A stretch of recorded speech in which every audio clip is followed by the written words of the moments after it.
হুম।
প্রিয় দর্শক, এই মুহূর্তে শ্রীমঙ্গল একটি পাহাড়ি জায়গায় রয়েছি।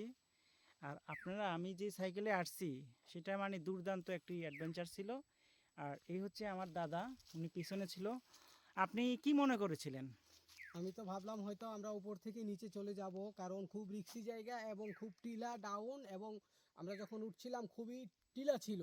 হুম। তো মোটরসাইকেল যখন স্লিপ করে পিছনে চলে যাচ্ছিল, আমি এটা আসলে হঠাৎ ঘাস নেমে ছিল, পড়ি, ঘাসগুলি, মরা ঘাসগুলি কেউ কাইটে রাখছে, এই ঘাসের তলে আমরা পড়ে গেছিলাম আর মানে কি। স্লিপ করছে আর কি।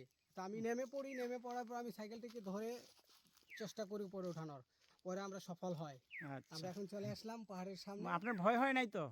ভয় হয়েছিল, যখন ভাবলাম হয়তো চলে যাব, নিচে চলে যাব। আচ্ছা, তা আমরা চলে আসছি। হ্যাঁ, চলে আসছি। আর এই ছিল আমার আজকের বাহন। এই বাহন দিয়ে আমরা এখানে আসছি। আর জায়গাটা জাস্ট দেখেন, অসাধারণ, জাস্ট অসাধারণ।